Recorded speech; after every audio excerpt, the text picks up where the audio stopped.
welcome to Inside Scoop. I'm Simi Das. Joining me is senior writer for CNET, Josh Lowenson. Josh, thanks for being with us. My pleasure. Okay, it seems like we were just talking about the invite for the iPhone event. Now, all of a sudden, it's October, and we're talking about the next set of invitations that have just gone out this morning from Apple.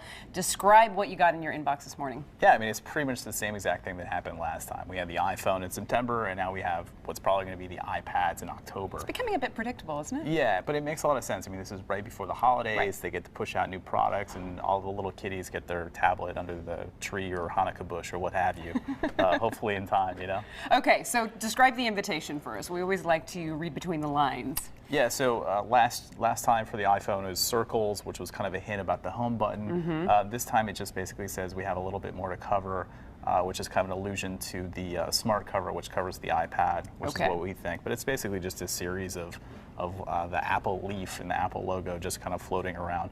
It's not exactly foretelling of the future. Okay, and give us the details, when and where. Next Tuesday, October 22nd, at the Yerba Buena Center for the Arts in San Francisco, which is just right down the street from where CNET is. Right. That's where they introduced the first iPad. That's where they did the iPad 2. It's kind of their go-to place to do tablets. So it's actually a really nice venue. It holds a lot of people. Right. It's downtown. That's key. A lot of people, right? Exactly.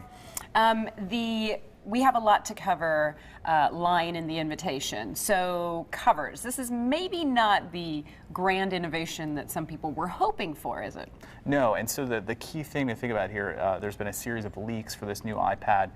We're basically just expecting a redesigned version of the full-size iPad that looks a lot more like the iPad mini with kind of narrower sides. Okay. So obviously if they do make it narrower, they have to make a new magnetic cover for it. Ah, gotcha. So it's really not very exciting. Not terribly exciting, but people will still get crazy excited about it, I'm sure. I think the hard thing now is that if you look at what Microsoft's doing, especially with the Surface, they have these covers that have batteries, they have keyboards, they have trackpads. Right. They basically turn your tablet into a mini laptop. notebook. Yeah, yeah. Apple's put out patents for things like that, but I don't think we're expecting anything close to that. Okay, so we're not going to see a 6-inch version. That was a sort of off-the-wall rumor that we had seen circulating. I would not expect that this year.